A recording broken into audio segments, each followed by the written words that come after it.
Oh, whoa, baby. We are live. Let's get the intro clip rolling.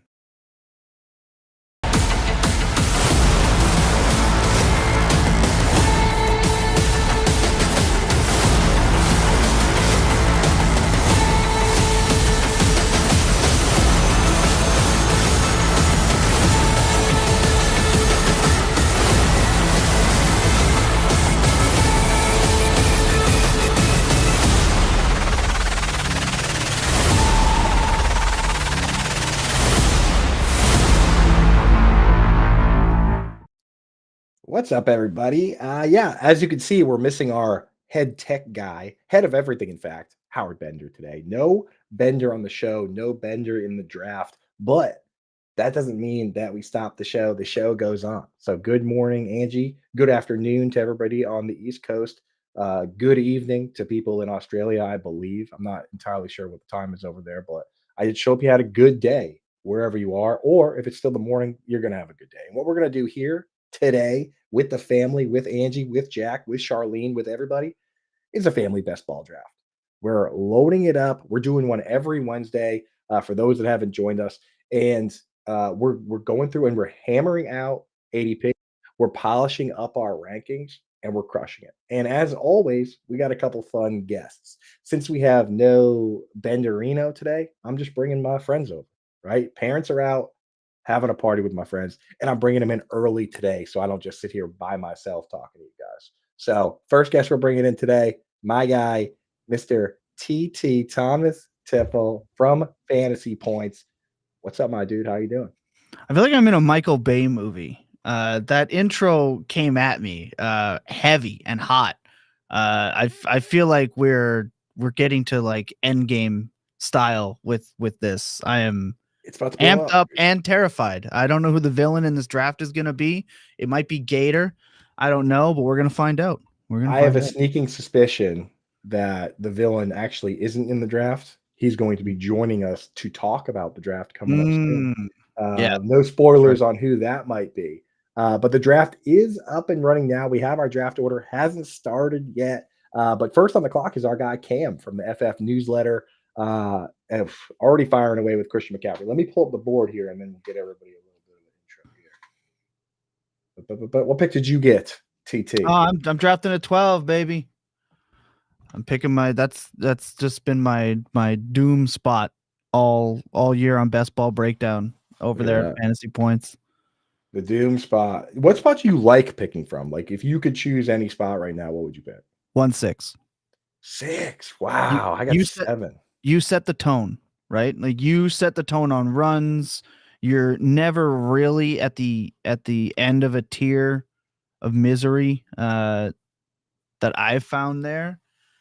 And in a tournament like this, you're not trying to beat the field. You're trying to beat 11 players. Right. So you get to have weird builds here. Like you get to build as weird as you want when you're in a situation where you're not worried about a tournament format or 50,000 other players. I just have to beat the other 11 people in the room. Yeah. So at 6, I feel like you get your best picks at the next tier, or you're never really forced to pick the trash cans of a end of a tier run. So I feel like if you can just beat the field, you're good to go. And 6 for me is that spot. Yeah. What we're playing for here, for those that haven't joined us, is we run these all summer long. We did last year as well. And the winners of these, you get a little badge for joining over on our Discord, but we got badges set up for the winners. You get a little trophy if you win. If you've won multiple, like only Jack Sensen, shout out Jack Straw, Kismet has, then you get a crown. If you get up to like five, you get a star. We got a whole system set up, dude. So a lot of pride going on here, TT. Honestly a lot of shiny bling riding on this one. Me personally, in Ooh, the early, I like picking early because right. you know uh, any of those top six, just like yourself, because as you go through the draft, even in the second round and third round, things start to jumble up. It's out of your control. Having that first pick is what matters. Like me personally, I'd just rather pick at one. Picking at one is nice, right? You just get your guy, whoever it is. You could take CeeDee Lamb, you could take Christian McCaffrey, if you Mhm. could take Garrett Wilson if you want, right? Last year, people like we argue, we hem and haw so much about rankings at the top, which is crazy. You see people coming in and saying, like, oh my God, I can't believe there's this guy ranked here. That's so stupid. But last year, if you wanted CeeDee Lamb, the number one player in all of fantasy, scored more points than Josh Allen, scored more points than Christian McCaffrey, scored 400 PPR points. If you wanted him, you had to take him at whatever pick you had in the first round, whether that's 1 or 2 or 3. And people are scared to get their guy. Don't ever be scared to get your guy in the first round because you Yep. can't, he's not coming back, right? He's not going to be there at pick 24, that's for sure. So, you got to get him, man. You got to get him. Who is your guy at 1, by the way? Are you a McCaffrey guy or are you a wide I have a receiver? 0% McCaffrey. Oh, 0%. well, what if you were picking at Jacob Sanderson, Tommy T?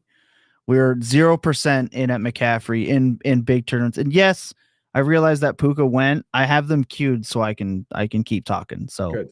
that's it. Because you're a professional. That's why. That's what's up. That's best ball breakdown. But yeah. So I have 0% McCaffrey. I got heat from Graham Barfield and Scott Barrett for drafting Jamar Chase 101. I think people are kind of asleep at the wheel for that. The last time we got healthy Jamar Chase and Joe Burrow in a playoff run, they went nuclear and won people everything. So if we get healthy Burrow, healthy Chase, if you get the stack, then that is a week winning stack any week. So I think he's a little slept on. I get the Dallas thing with CeeDee Lamb. I get Justin Jefferson's been the GOAT for 3 years. Dude, I get it. But Jamar Chase slept on a little, and I'm sorry, but I can't do 28-year-old Christian McCaffrey. I can't do it. I think there's an edge later with some backs. So how deep?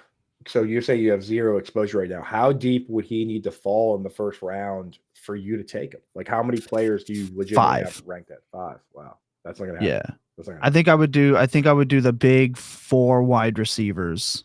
Yeah, and then him. But honestly, I think I would just take Bijan too. So like, I have more confidence in the second year Bijan breakout than McCaffrey sustaining insane health, workload, and production. I just do. Yeah. And maybe I'm gonna look like a dummy. I don't know, but I'm confident in my 0%.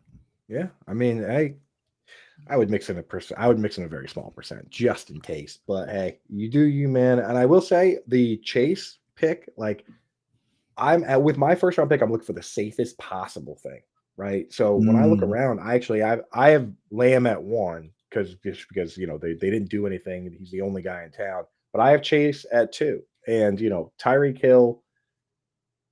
He's a tremendous player. He was on pace for like 2,000 yards last year. Obviously, he's a good pick. You can't really knock it, but there's so much weirdness with this guy. I feel like every month you get something where it's like, okay, his house is burning down and he's punching some guy in the face at the marina, and he's breaking some woman's leg at the beach. It's just like there's always something with this guy. Like it feels like Antonio Brown part 2. Like I truly would not be shocked. I don't think anybody would. So it's just like those little things that scare me. Not to mention, like, he had the ankle injury last year. He's 30 years old now. Like, I just like the idea of Chase Burrow, right? We know what it is. We know what we're getting. And then, of course, with Jefferson, I don't know what's going on with the quarterback situation. So I really am not super amped on it. I don't know about you, man. Before we do that, I just wanted to make sure we give a shout out to everybody listening, everybody drafting with us. Even if you're watching on Twitter, that's cool. But maybe come over to YouTube, hang out in the comments with Ann Dunn and Rex Timotheus and Gator J and the gang. Get on in, right? Give us a like, give us a subscribe. You can do it for free and it supports us. So yeah, thanks to Cam picking at the 1, our boy W257 picking at the 2nd spot. We got Steel Lifer, Jay Gordo at 3, the Dr. JD, some guy popping in with us. River Seekers is John and Pemba. I'm Sauce McFloss. The Apester is new. I think Gator J might have brought him in from his crew. Shout out to the Apester, man. Then we got Rowdy, of course, and Dunn, Gator J, and then the Hamburglar, who's a classic with us, and Thomas Tipple. So full house today. Dr. JD on the clock. And we got another guest we're going to bring in momentarily. But yeah, Justin Jefferson, man, what are your thoughts? Are you in your big 4 you were talking about? He's in there? Yeah, he's got to be in there, but at the same time, he's somebody that you can take in the top 4 and not need to stack the QB. You don't have to stack them all, especially in a tournament like this. He's somebody that I don't want to have to rely on Sam Darnold or rookie McCarthy. Like their warp projection for what they would need to hit to be such difference makers compared to other quarterbacks so you can stack with other players later. It's just not for me. But he's so good by himself that you could probably be okay. I obviously just want to take him because it's Justin Jefferson. But I can't picture a world where he's not good. That's what I mean. A world where he's not. But I can picture a world where he's great and his quarterback sucks. Yeah. Right? Like that exists. So he's not someone that I feel like if you draft Chase, you got to get Burrow. Like if you got to reach like 6 to 8 spots, on ADP to get the stack, I get it. But I don't feel a rush to have to go and draft, JJ McCarthy, or like you can get Darnold round 18 or whatever for the most part.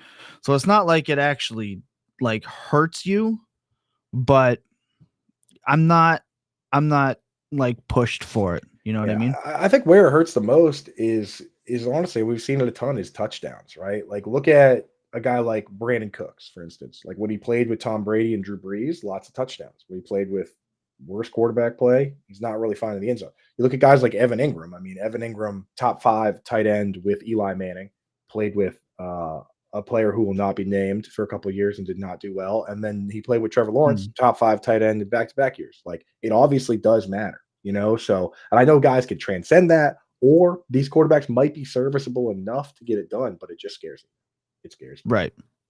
So through 3 rounds now, I figure we might as well, since it's just you and me, why don't we bring in our super sneaky third guest here? Do it, baby. Not drafting with us, but I want to get his opinion. He'll bring his unbiased opinion to the table. Hopefully you can see what's going on with the screen here. Mr. Anand Nanduri. What's up, brother? How are we doing? What's up, fellas? Long time no see. It's been a long time since Canton, man. I know, dude. Are you ready for this year yet? I'm always ready. Mentally prepared. The nights at Georgia's never end.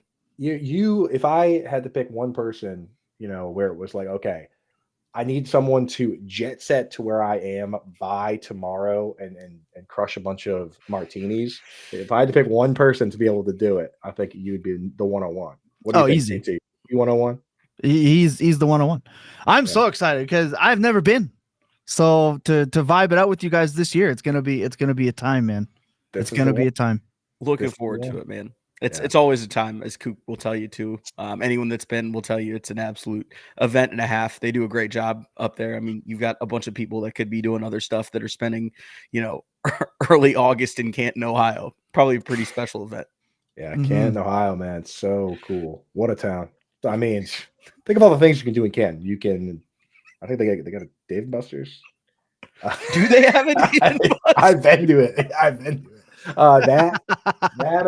That unicorn that's in that basketball hoop back there is from the Dave & Buster's in Canton, Ohio. One day we got there a day early once, and we were like, "What do we do?" And I was just like Googling what to do in Canton, Ohio. Obviously, the only thing that comes up is the Football Hall of Fame, right? So the next best thing is probably Waffle House.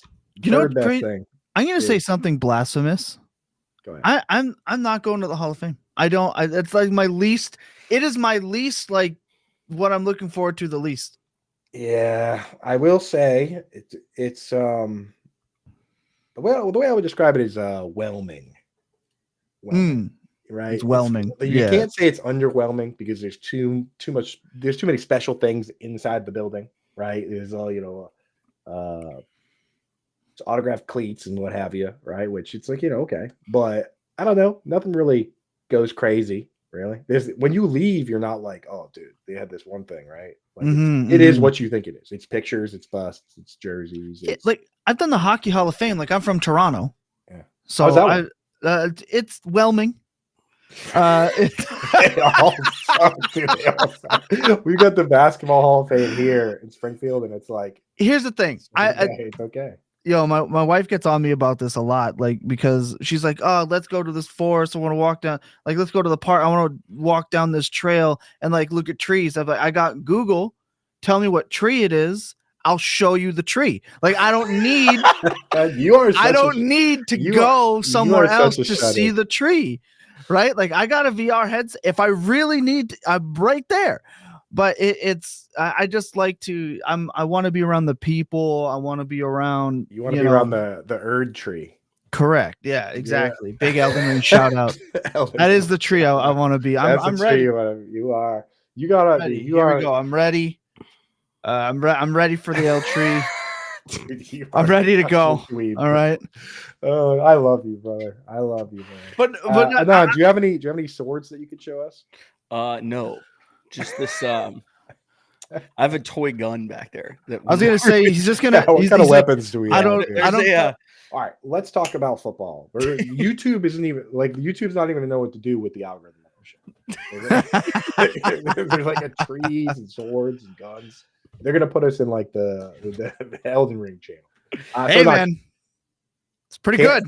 Can you see the board, Nanduri? And second question, if you can, what team looks most like a team that you would draft? What Apester's doing is some combination of what you and I would do. Yeah.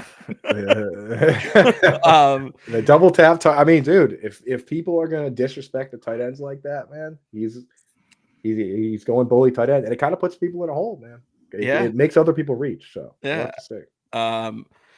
Garrett Wilson, Barkley, Higgins, Josh Allen is very like I feel like that's a very 2022, 2023 me draft. Yeah. My team is like a 2019 draft. I got Devontae Adams, I got Cooper Kupp. No one if we're going by a couple years ago, no one's beating me. Oh yeah, you're crushing. But yeah, I mean, it's just best ball is such an interesting, it's an interesting format for a multitude of reasons, but most because people think they've broken it to an extent. You've got people stacking. They're the week 17 folks. And yeah, obviously that correlates in large tournaments long-term to people winning, but it's probably going to be someone that drafts between now and mid-July that gets a huge ADP value on some of the rookies, on some veterans that find new homes. Maybe it's a quarterback that, gets injured and their backup starts to shoot up an ADP. Any of those, it's going to be, it's usually teams drafted here that win the large tournaments, just because we have enough information, but not quite too much information. Right. So there are still discounts to be had across the board, but it's kind of interesting to watch that, it's basically round 4 and QB mania starts. So it's interesting to see how people prioritize QB, especially Josh Allen, basically naked. There is no Stephon Diggs to tie him to this year. Obviously, people are going to try Kincaid, which I think makes a lot of sense. But it's interesting to watch some of these QBs, the Hurts double stack. I'm sure is something that people are chasing a little bit. But, it's crazy to watch the top guys be, basically QBs on their own. They're almost island QBs, if you want to call them that. And, it's, you take Mahomes. Who are you trying to tie him to? It's very crazy. It's such a strange year for that, right? Last year, it was like life felt so simple in the second round because people were drafting quarterbacks in the second round. Remember that? What was that about last year? It was like, okay, I took Travis Kelce. Now I take Mahomes. I took AJ Brown. Now I take Jalen Hurts, and I took Stephon Diggs. So I take Josh Allen. Like people were just like robots stacking those players. And now that, after we saw how things went down last year and how many viable quarterbacks there were and how kind of smooth it was, now we're back to this. We're in this weird world of there's a clump of top quarterbacks and a clump of top tight ends, and nobody wants to draft them. It's crazy. People are going to see. We did a mock draft recently with a bunch of guys like Richie Barr and like JJ, and nobody wanted to take a quarterback. It was, I think the first quarterback in an actual mock draft went in like the 6th round or 7th round. It was out of control. So I don't know. It'll be interesting to see how it works out in real leagues with your friends from home, because it's always a lot different than what you see with these industry ones, right? It's the funny part for me is you watch this, right? And Dan Orlovsky had the tweet the other day, like the guy that could surprise is Anthony Richardson. Are we to the point where fantasy football folks are ahead of the curve on actual players at this point? Because man, that would be a sight. I'll tell you though, it's funny that like, we always dog each other in this industry and we're like, oh, this guy's crazy, that guy's crazy. But the industry as a whole, oddly, I've noticed on a lot of rookies will come together and kind of shun certain rookies. Mhm. And those guys usually don't pan out. Like, how did everyone know that Tutu Atwell was not going to be good? The entire fantasy community stood up and said, we all debated about all these people, right?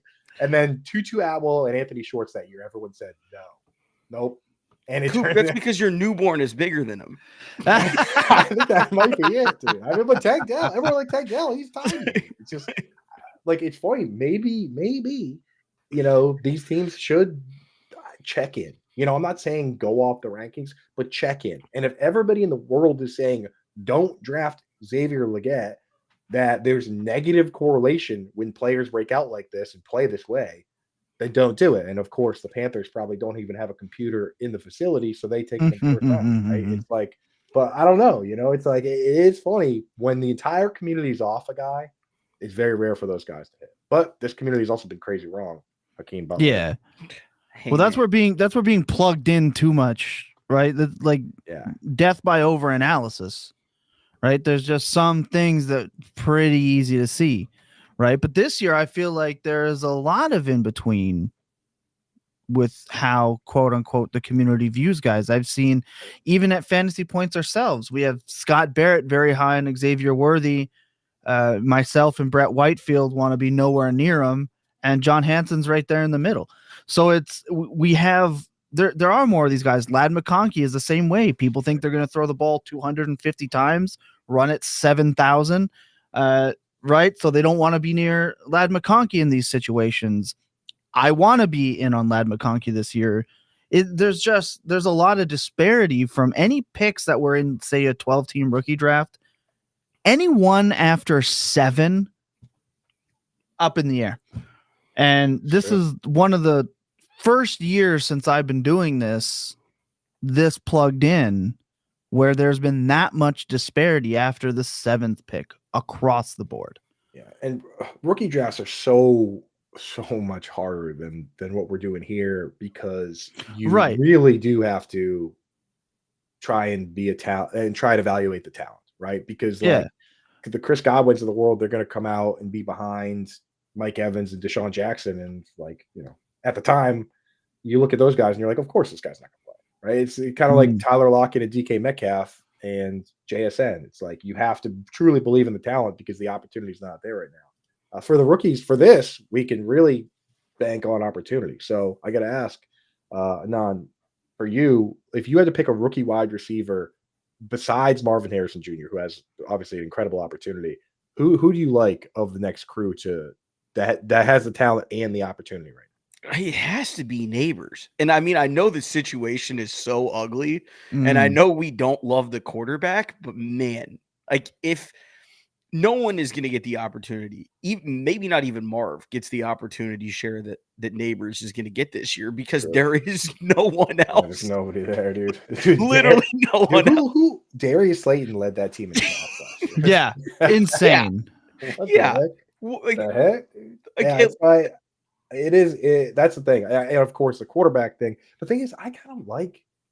Am I crazy for saying this, boys? I kind of like Drew Lock. I kind of like crazy. Drew Lock. I kind of like him. I kind of like him. I like rooting for him. I think he's a good guy, and I think that he can play at a serviceable level.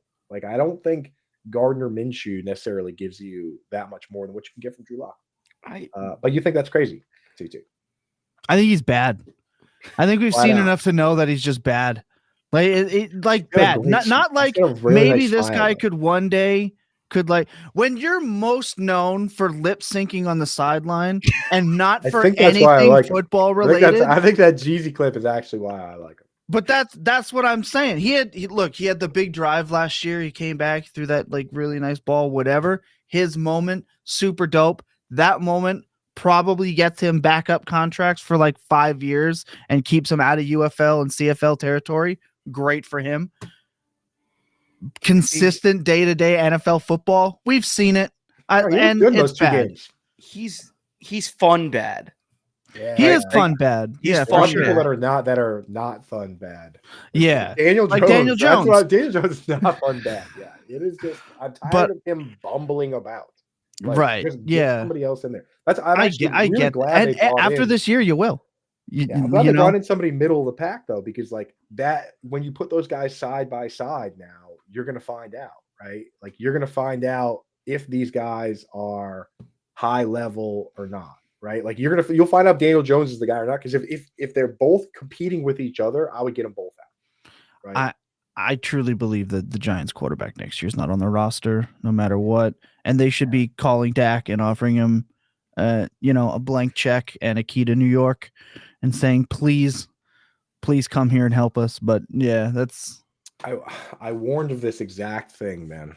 That with Brian Dable, that sometimes when you're a good coach, you can you can get to the wins without the quarterback, and then that makes you think the quarterback's the guy. The Chiefs did it forever with Alex Smith, right? Like they were making the playoffs. They were winning like 12 games. And then the moment they were like, you know what, let's get another guy in here and see what it looks like.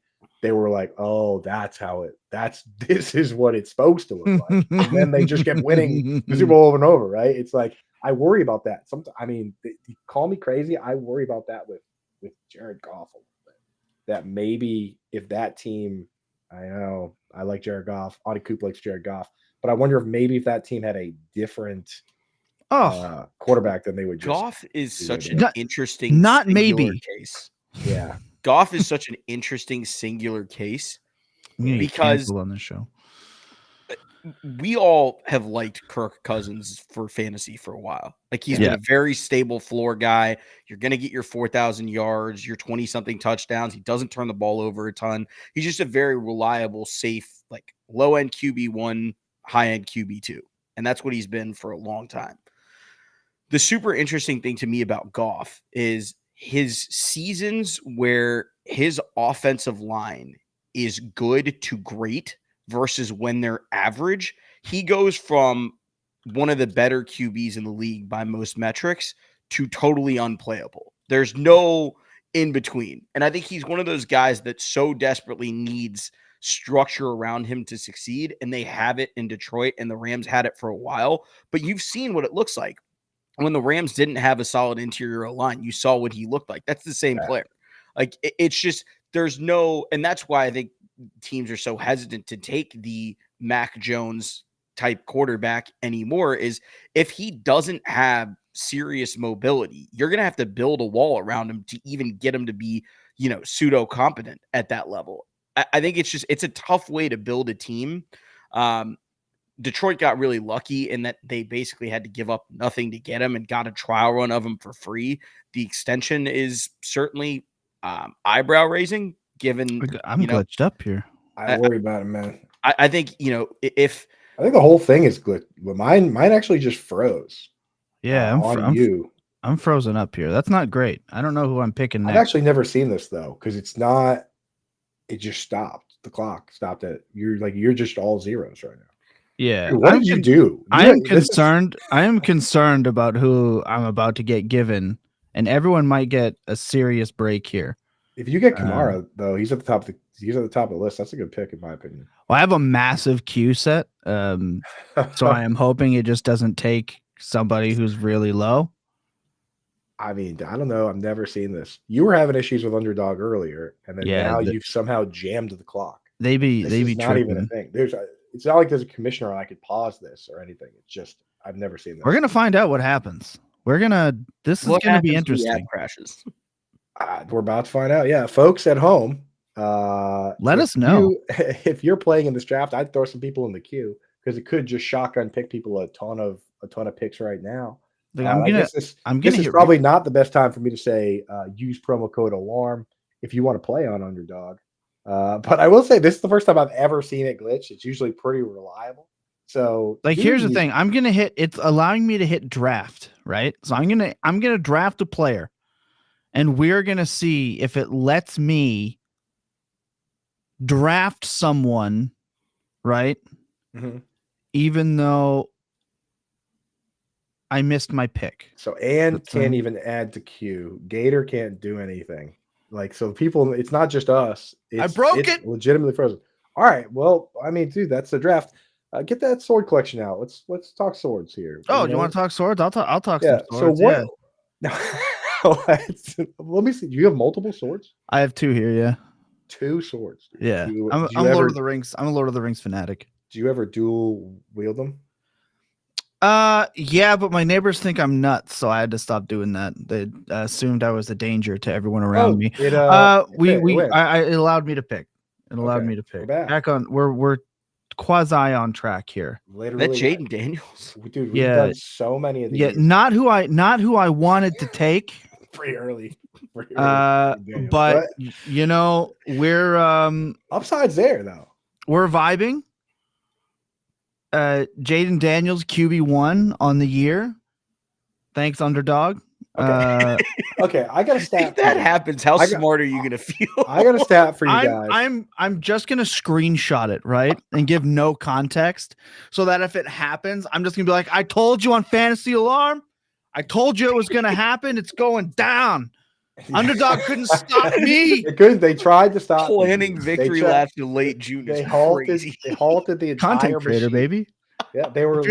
If you're not pre-planning a victory. If you're not pre-planning a victory lap in June for the end of the year and having it in like a folder on your desktop, you're not creating content. Dude, you know what? It's just not. You know what happened, TT, is they have the script already. They have Right. the NFL script, and they know that you have the perfect draft already. Puka Nacua, Jahmyr Gibbs, Tank Dell, Travis Etienne, Kyle Pitts, Roman. They're like, and they said, dude, we cannot let him get Jaden. How did he figure this out, guys? Like, where did we slip? Does he? I'm on the inside. There's a big red button. They hit it and it just halted production. Shut it down. Yeah. So okay. Well, here, let me make a pick. Okay, let me auto pick somebody. No, I'm gonna make a pick. Let me share a little stat. And I found this stat when I was doing research for the player profiler draft guide, where I will be covering Kyler Murray. But I went and sorted, right? I sorted the stats and I said, okay, give me every quarterback that's played at least 16 games, so a full season, right? And let me give me every quarterback that's had more than 90 carries in a season, right? Which is about five or so carries a game, right? Which is what Kyler Murray did last year. It's not that many carries. Every one of those players except one finished as a QB1 in fantasy football. Damn. The player that didn't was 2014 Colin Kaepernick.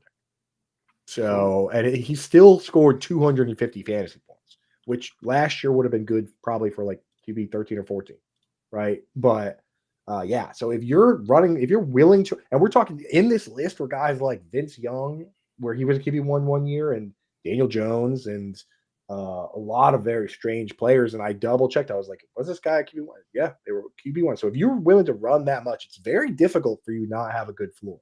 So Jaden Daniels, a guy that ran the ball 186 times in a season in college, entirely possible that he runs the ball 5 times a game. No, he's the latest quarterback you can actually draft that has number 1 overall upside, in my opinion. What about because of that reason? Just what you have to do if you're a pylon quarterback is so like CJ Stroud had a goated rookie year, but and same with like someone with Jordan Love. Neither of those two guys can touch QB1 unless they put up 300, 400 yards rushing or 4 to 5 rushing touchdowns. Like the Russell Wilson years in Seattle, where he was putting up like 550 yards rushing, is as close as you're probably going to get to a pylon. If you're going to go to and be the number 1 guy. Look at Mahomes. Mahomes doesn't do it unless he rushes for 400 yards or throws for 45 touchdowns in a year. He doesn't touch number 1. So it's you need to. You got to be able to, you got to be able to run, or you got to be able to throw 50 touchdown passes, right? Like, and which is a lot. There's only been three guys that do it. 50 touchdowns. Who are they? Anand. Who are what? Trivia. The 3 quarterbacks that had 50 touchdown seasons. It's Peyton Manning, Tom Brady, and who was the third? Marino at 49. Marino's close. He's an active player, so there you go. That's a big hint. So it's you know Pat. Yeah, I was gonna say, you know too much Just about most. football at Yeah, once that it's You got, blocking your you mind. got you got both of the hard ones immediately, and then Yeah. the easiest one, Yeah. the easiest one that we had just mentioned that we Uh, were actually talking about yeah. for that reason. Yeah. You took you a second. Yeah. Yeah. You know. Took the long And that's way it. Is that a sneaky, like, is that Andrew trying to hype up his boy Drake May sneakily? We made it. Finally, we Can we talk made about- it. Can we made can it. we I talk was about waiting for Drake you to May? say it. So, well, I had to inception you into saying, wait a second. What? Wait a second. Jane Daniels ran the ball 186 times in the season. Drake May ran the ball 184 times in the season. What if? What if? I'll hang up and listen. What if? I mean, I don't think QB1 overall is there just because of who he's throwing to. Yeah. But I mean, that's a sneaky, like, that is a really sneaky play. I love the, if you're looking for like a baby stack, him and Jalen Polk could be a really fun one. Super late. The old poke me, pinch Yeah. me, poke me. No, we'll workshop that. we'll work on that one. It's something there. Pause. I think there's something there, but that's not it. Pause. But yeah, I mean, I go back and forth on Jalen Polk where it's like, I don't like how he ended up on where he is, because you talk about like why teams reach for players. The Patriots wide receiver coach happens to be a guy that was a coach for Washington, where Jalen Polk went to college. And I asked myself, does that mean he's got inside info on him being better than Jalen McMillan, or are they playing favorites? And did they reach for this player for that reason? And in my heart wants to say it's the first one, but my head is telling me it's maybe the second one. That was my hottest pre-draft take, is I would not be upset if someone took Jalen Polk in round 1. That was my. Oh, you're in. Yeah. Oh, Yeah. that's great news. Oh, yeah.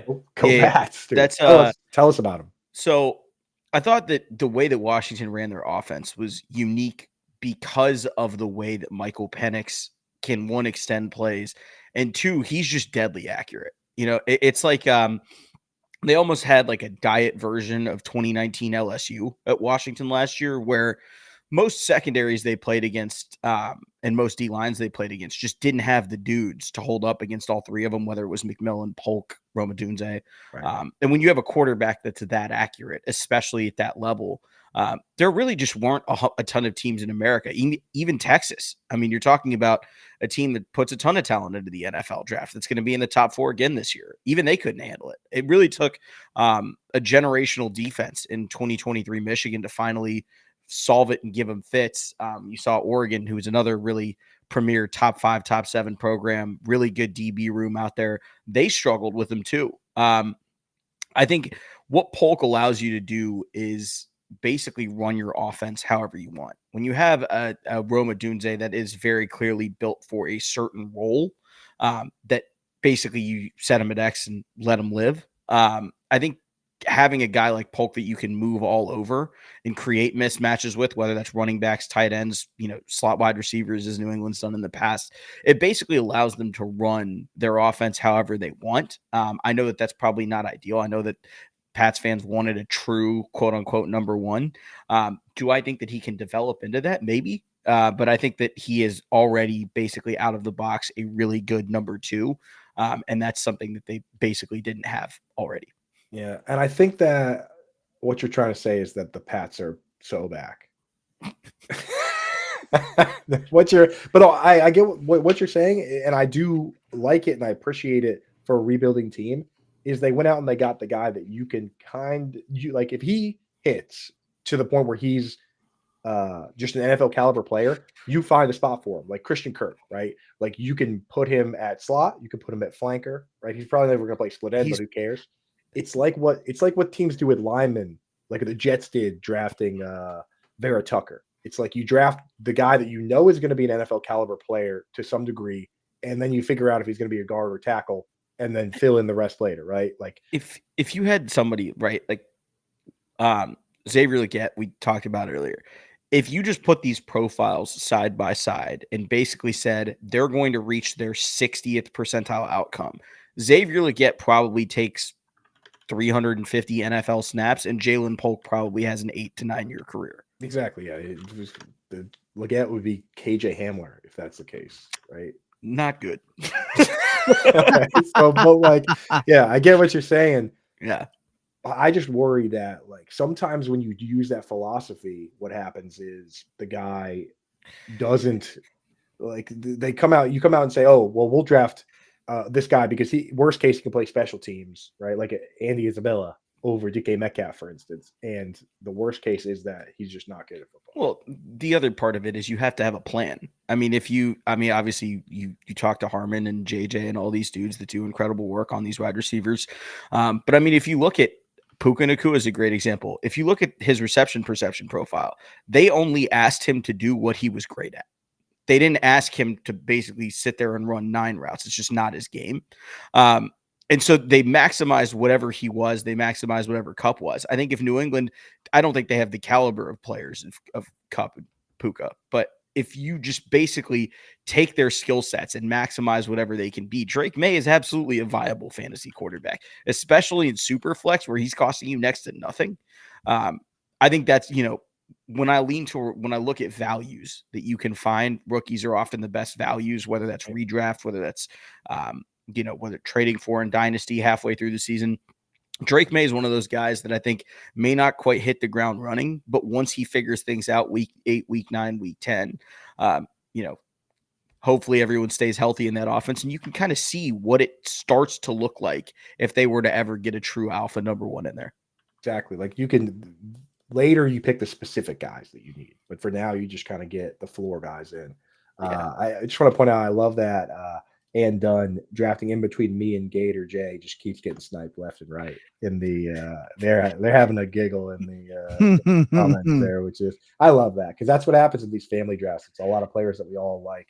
I want to ask TT about this player because I don't know, you being a Rams fan, I know you're an unbiased analyst, but I'm going to direct this one over at Thomas. What are your thoughts on Blake Corum and by proxy on Kyren Williams this year? I think if I had to make a guess, I would say the death of Kyren Williams is being over exaggerated. Yes. Classic Mark Twain quote there. Right. I think it's a little early. I think we're anointing him toast a little too quickly, in my opinion, because I understand they already want to limit his snaps. If you think any running back aside from like 2 guys a year is getting 85% of the snaps, I think you're out of your mind. Right. Like, I think McCaffrey and then there's always a surprise. Right. To me, there's always like Kyren was a surprise where we didn't expect him to do what he did, even though that's all Sean McVay wants to do all the time is run one guy. And then when that guy got hurt, they signed guys off the street and then yeeted him again. Like, I think Corum is a good back. I think where he was kind of like perfect for him. But rookie year Corum is not who I'm afraid of for Kyren. So I'm fine drafting Kyren. I'm fine acquiring Kyren Williams. I'm all about him this year in every format. So the best ball, you don't got to worry about it. So in drafts, I'm happy to get him. If he's my RB1, I'm happy with it. Like we got Todd Gurley last year at a discount price. Right. So shout out to GOAT Todd Gurley, who's still one of the leaders in touchdowns, even though he's been out of the league. Sorry, Anand, to bring it up, but he's been out of the league for years already. That's the usage we're getting out of Kyren Williams. So, okay, we get Blake Corum comes in and we get 75% of what Kyren Williams was last year. Guess what, guys? That's a top 10 running back in the NFL. So I'm still happy with it. I just think it's over exaggerated. Corum's coming in. I love Brett Whitefield. He thinks Corum's a better running back today. I don't think Sean McVay is going to care whether or not he's a better running back today. I think Kyren Williams trotting out on the field is the RB1. Yeah. So I'm fine with it.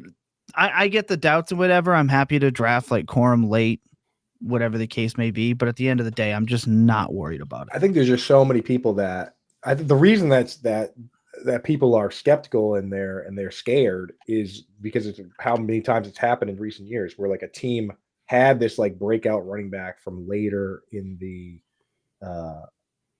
later in the rankings and the standings, and then the next year the team goes out and drafts another guy, and they're like, oh, wait a second, this guy's just better. Like our offense was good, and it turns out this guy's better. Like we saw it with Tyler Algier. It happened to him. Happened to James Robinson. Happened to Michael Carter. Happened I to Damian Pierce. I 100% get where you're coming from, but none of those coaches were like McVay, Right. who loves one guy until their legs don't work, and then he sends them to the cleaners.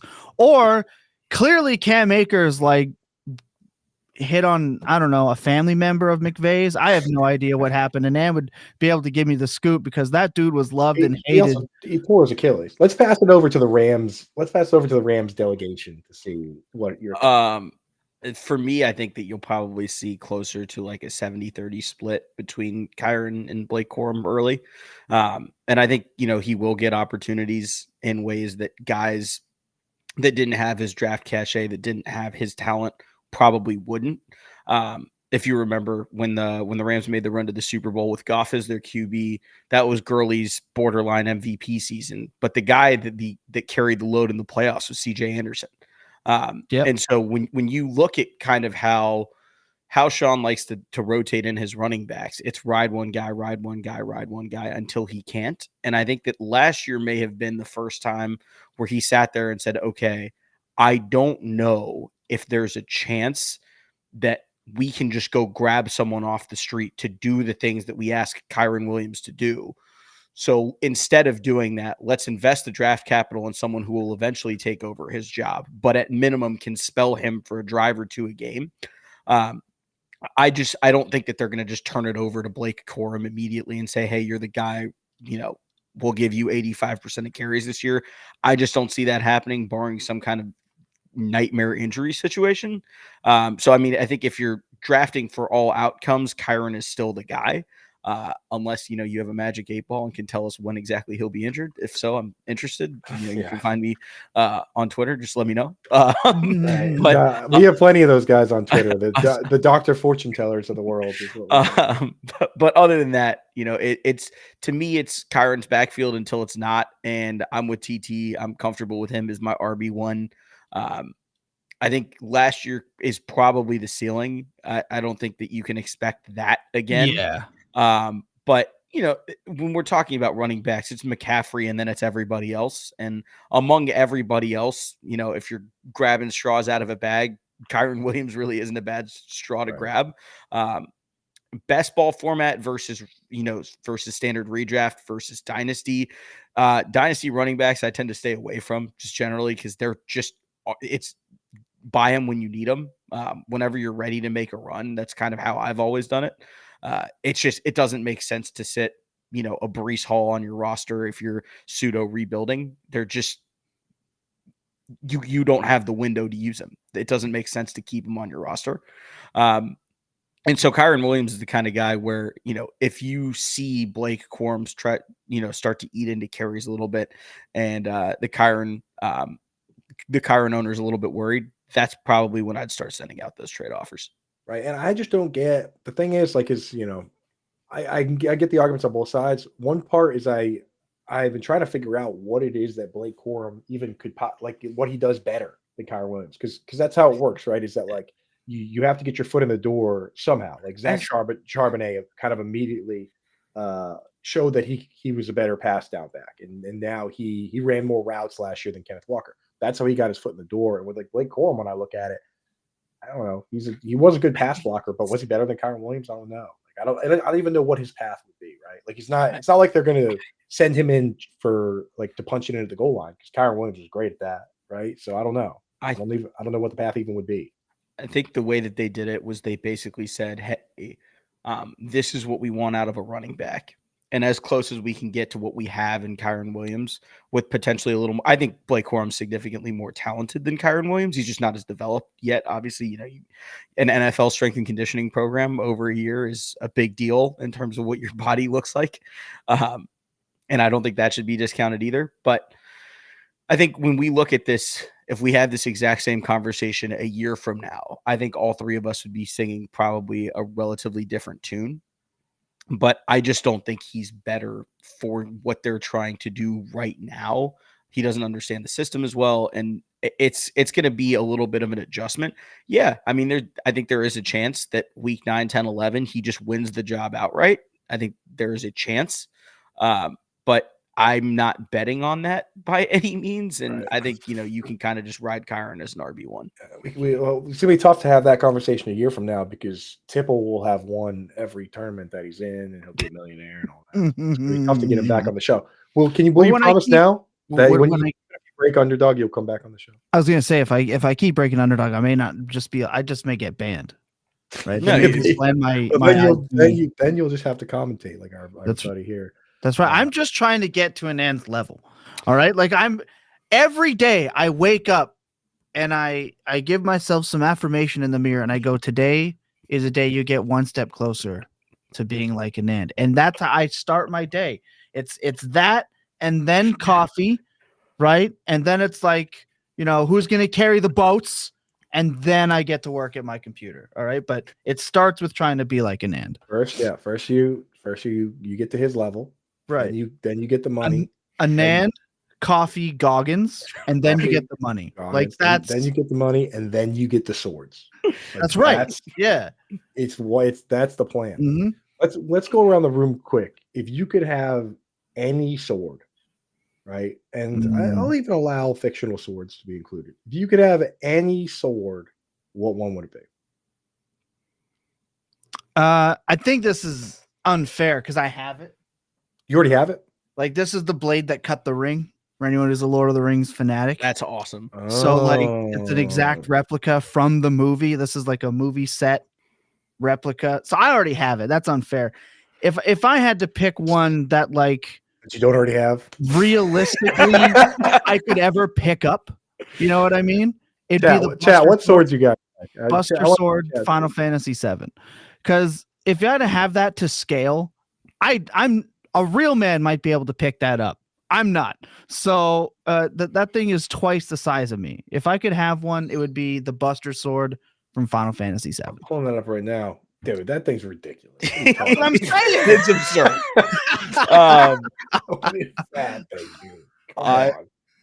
I'm gonna go before Coop goes because I don't want him to take mine. Okay, go. Mine is the ultimate weapon from Kingdom Hearts 2. Yeah, I've always thought that was one of the coolest things that's ever come out of it. But a close second is Sephiroth's sword that you fight him with at the end of Kingdom Hearts 2.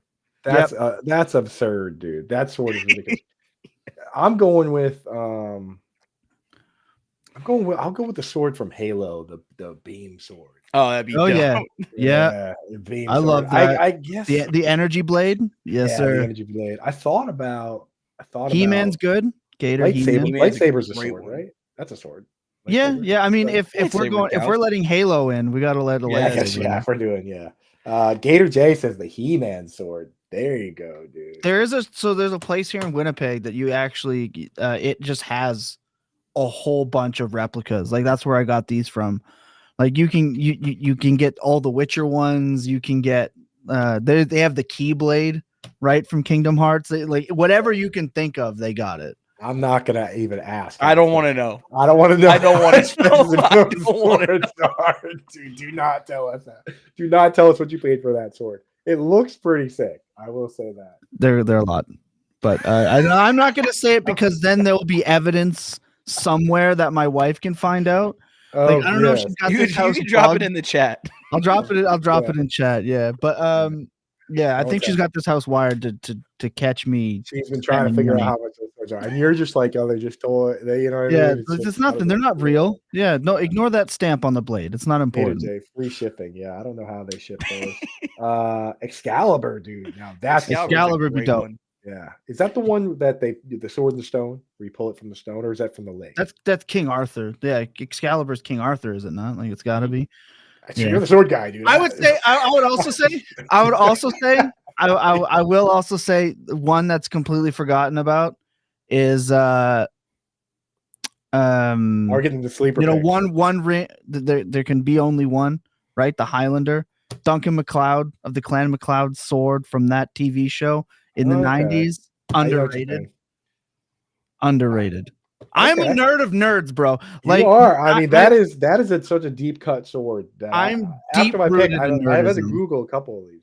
Yeah, and like anyone in the chat, if you want to find me at Elnoster Thompson on Twitter and just talk nerd stuff, bro. I look, Sword talk, me and my dude. wife, we have no kids. We're a dual income household. I have no responsibilities.